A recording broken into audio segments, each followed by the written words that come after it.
Datanglah kita ke bank konvensional. Assalamualaikum, selamat pagi gitu. Mana mau dia waalaikumsalam, selamat pagi gitu dia. Saya ini mau beli mobil, dikasihnya kita duit. Kalau kita pinjam duit, bayar duit berlebih. Pinjam 100 juta, bayar 120, riba namanya. Disitulah letak ribanya. Duit sama duit berlebih, riba. Masuk kita ke bank syariah. Assalamualaikum bank syariah. Waalaikumsalam bapak gitu.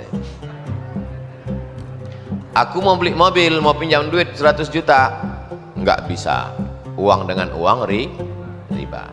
Kenapa di bank syariah itu bisa menjadi halal? Bapak untuk apa duit 100 juta? Untuk beli mobil. Mana dialernya? Ini. Bank syariah membeli mobil tuh ke dialer. Bank syariah membeli mobil tuh ke dialer. Sekarang mobil punya siapa? Punya bank syariah lah. Mobil itu punya bank syariah. Lalu kemudian bank syariah menjual mobil tuh ke saya secara cicil. Boleh apa tak boleh? Akadnya adalah jual beli. Itulah yang disebut dengan murabahah. Murabahah artinya permodalan dapat untung. Siapa yang mengasih saya modal beli mobil tadi? Bank memodal, bank membeli mobil, maka sebetulnya bank dapat untung dari akad tijaroh. Tijaroh tuh dagang, menggale bank tuh jual beli dia. Jelas? Nah, sekarang kalau mau berangkat haji, akad apa yang mau dipakai? Hah? Kalau tadi kan jelas, mobil itu dibeli. Sekarang mobil itu punya bank. Lalu saya membeli mobil. Kalau mau berangkat haji, akad apa yang mau dipakai? Kalau duit sama duit bertambah maka riba. Menabung aja. Tapi Pak Ustadz, kalau menabung nih kapan berangkatnya? Nabung cukup, setor, bayar, berangkat. Tak berangkat pahalanya udah dapat. Sebetulnya kita ini mau haji atau mau foto-foto, biar supaya orang tahu kita sudah haji. Berapa banyak orang tak haji dapat pahala haji, berapa banyak orang haji berkali-kali tak haji. Nah, oleh sebab itu mudah-mudahan kita haji dan dapat pahala haji. Amin. Hidup ini tak usah sulit. Hidup sudah susah, jangan bikin. Saya dan istri ingin sekali pergi naik haji. Sama, kita semua ingin pergi naik haji. InsyaAllah dimudahkan oleh Allah Subhanahu wa ta'ala. Saya sudah mendaftar haji tahun 2012. Alhamdulillah tahun 2020 ini saya dan istri mendapat panggilan untuk keberangkatan. Alhamdulillah, semoga Allah mudahkan. Tetapi kami tidak memiliki uang untuk menebus kartu porsi di bank. Ini masalahnya. Dan talangan sebesar 46 juta untuk kami berdua. Pertanyaannya, bolehkah atau halalkah bila kami meminta sumbangan ke sana kemari untuk membayar keberangkatan haji kami? Terima kasih atas penjelasannya.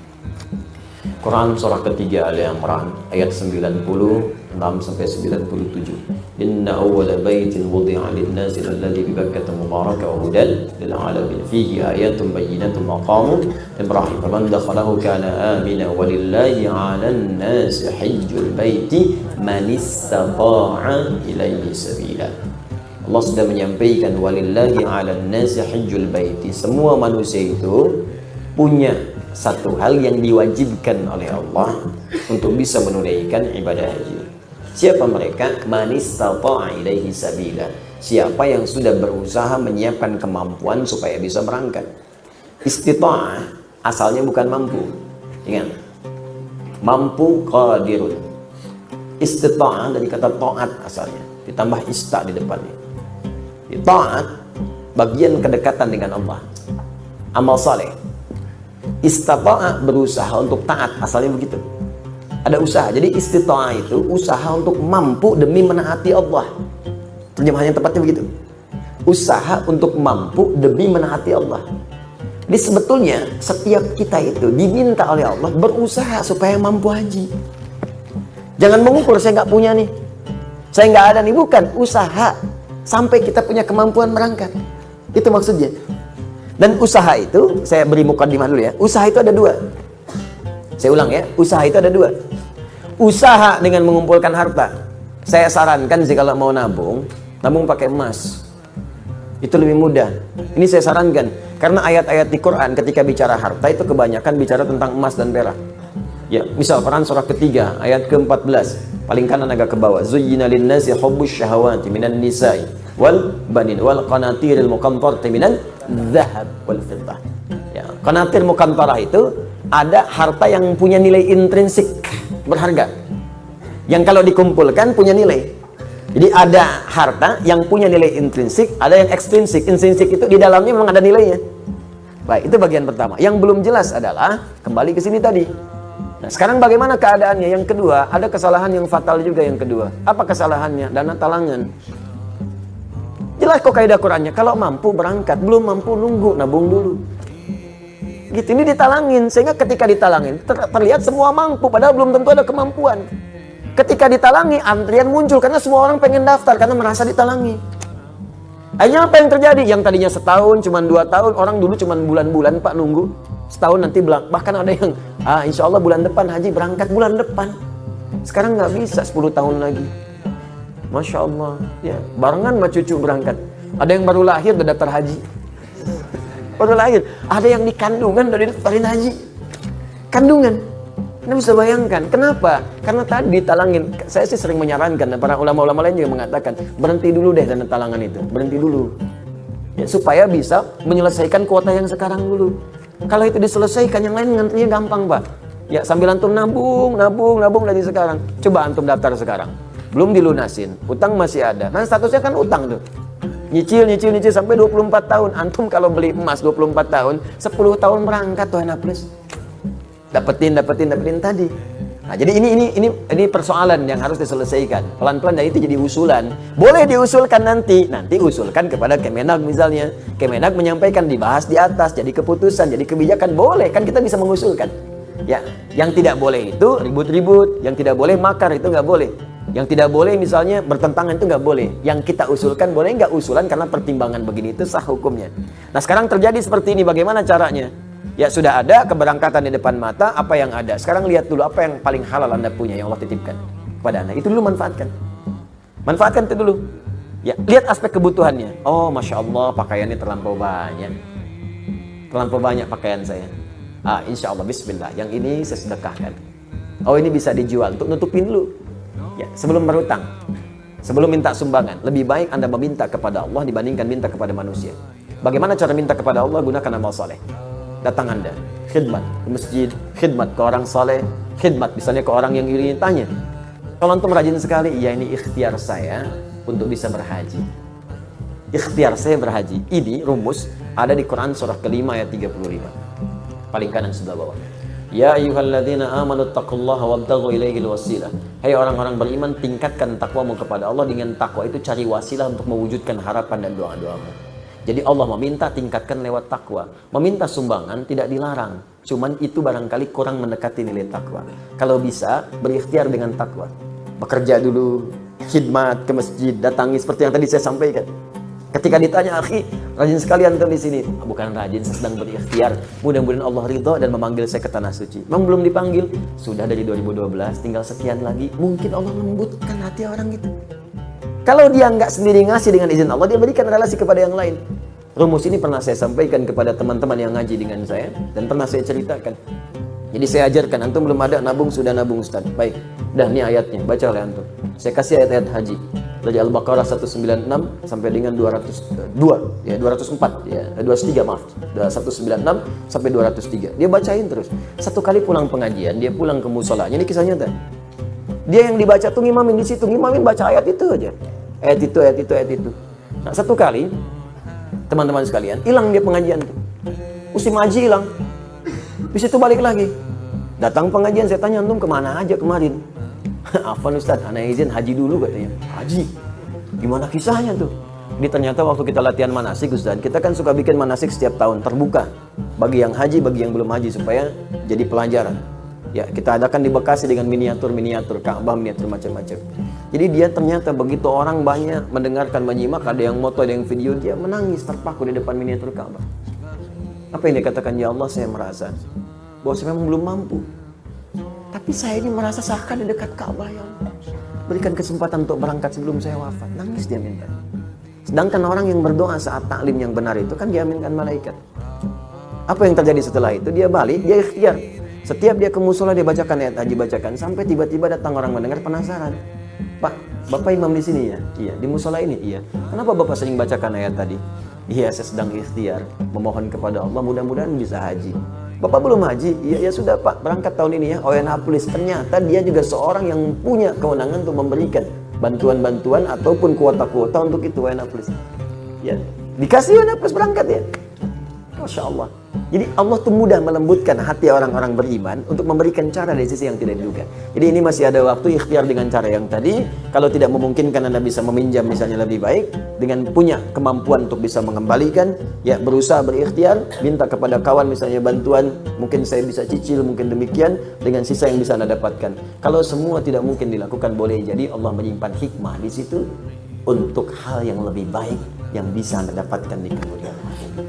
Sungguh akhir-akhir ini makin banyak semangat untuk beribadah, terutama ibadah umroh dan juga haji. Saking semangatnya, banyak yang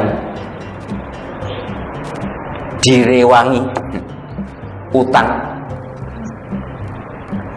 dan saking semangatnya utang, maka banyak juga yang nawari utangan yang kemudian diperhalus dengan istilah talangan. Itu jane podo. Talangan karo utangan iki podo. Sebenarnya hukum hutang itu tidak ada masalah. Utang itu halal, boleh. Talangan juga halal dan boleh. Ngutangi lebih bagus, halal banget itu. Orang ngutang itu pahalanya malah lebih besar daripada orang sedekah. Apalagi ngutangi terus gak ditagih, disedekahkan, itu lebih bagus lagi. Inggo sing ngutang malah teko meneh. Masalah yang muncul adalah dengan model talangan, dengan model utangan itu, di satu sisi banyak orang yang takalluf. Takalluf itu memaksakan diri, ngoyo, ngotot, makso, walaupun dalam perspektif kemasyarakatan orang itu belum berkewajiban haji, belum berkelayakan umroh, nekat.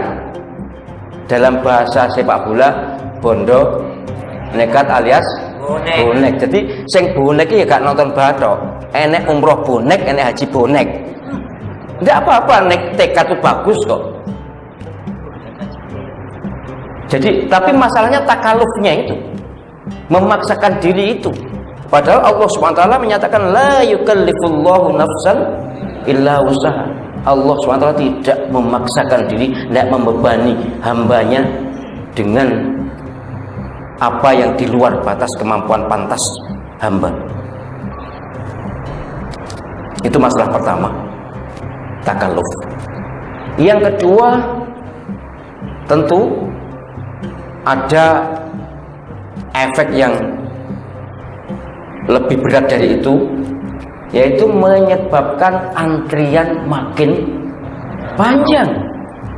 Wong sing gung wayanti milok antri. Jadi yang belum mampu haji, belum pantas, belum perlu umroh itu melok antri. Kalau umroh sih tidak seberapa sih, umroh masih relatif tidak ada masalah. Haji terutama, karena haji memang setahun hanya satu kali, tanggal 9 Dzulhijjah itu kan, sehingga seluruh dunia kumpul semua. Dan sekarang ini antrian atau istilahnya waiting list itu, masa tunggu itu untuk Jawa Timur sudah di atas 20 tahun.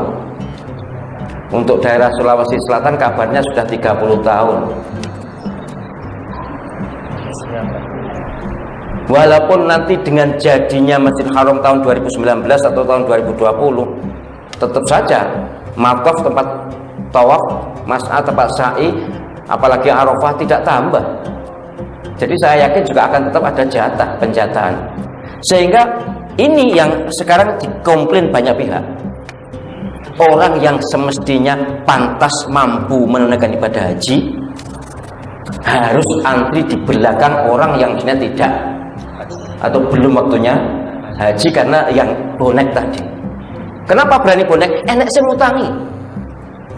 Mungkin enak sing ngutangi kan walaupun nggak butuh utang kan pengen utang. Kecuali jamaah al-qadar memang.